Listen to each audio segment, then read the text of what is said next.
If you Google Schmo, it comes back as stupid person. So the Schmo takes no offense to any stupid questions because technically a Schmo's a stupid person. Got it.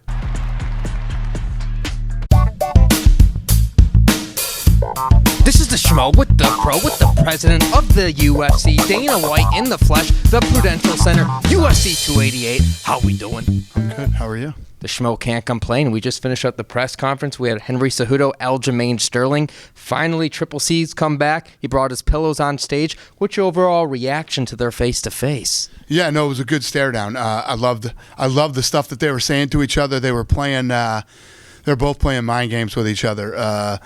Cejudo was like, which we should have the audio when we put the video up. You know, what have you done? You know what I've been doing for 3 years? I've been getting better. That's what I've been doing. What have you done?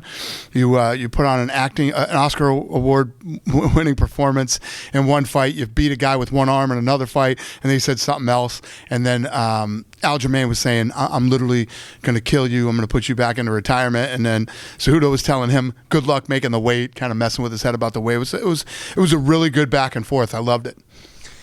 Obviously, Triple C's got lofty goals. He talked about fighting Sugar Sean O'Malley, then going up against Volkanovski. You putting your promoter cap on, how does it make you feel hearing something like that? But he's not looking past an Aljamain Sterling, who is the Bantamweight champion. Listen, I love the fact that a guy who retired early, in my opinion, when he comes back like this, he has, he wants to beat Aljamain Sterling. He wants to go after Sugar Sean. Then he wants to go after Volkanovski.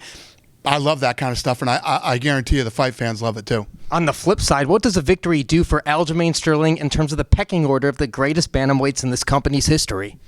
What's the question again? What does a victory do for Aljamain Sterling amongst the greats? It's huge. Here's the thing for Aljamain. Aljamain has had some unfortunate situations, you know what I mean, in his run. But like we were talking about today, I mean, the guy has like the most wins, the most consecutive, whatever it is. I think that this a win over Henry Cejudo will give this kid the credentials he needs now. This will solidify him, and anybody who has any doubts about him in the past and some of the things that have happened that Cejudo pointed out, beating Henry will squash that. It's a big fight for both these guys. And speaking of big fights, in the co-main event, obviously we had a pushback of Beneil Dariush and a Charles Oliveira. Who steps up? Belal Muhammad and Gilbert Burns. What kind of precedent are they setting for the company that, hey, you want to get some action, you step up short notice, a couple weeks, here we go? Well, even more than that, I think what happens is you look at these two guys who where they sit in the rankings to come out and risk everything the way that they are so that they can be in line for a title shot is huge. And I love guys like this. Both these guys are savages, and there should be no booing for Belal Muhammad. I agree.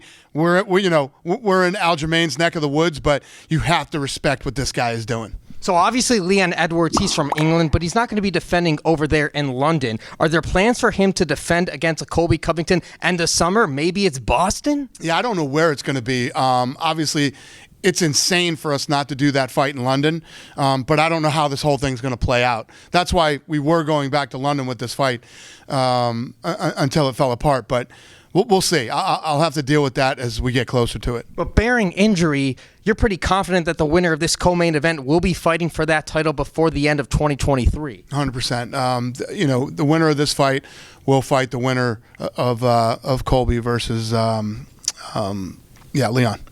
Earlier today, you addressed with Jim Rome that a Khamzat Chimaev Kamaru Usman fight would not be able to take place at 170 pounds because Khamzat Chimaev's going up to 185. You don't believe in the catchweights, and Khamzat Chimaev's going up to 185. So if that fight's not made at 185, what do you like for Khamzat Chimaev? He's been rumored to be fighting Apollo Costa in Abu Dhabi October, but is that the fight that you like? Yeah, we've been looking at a lot of different opponents for Khamzat, but I do not like the Usman fight, and I told Usman that. I don't do catchweights. Catchweights don't mean anything.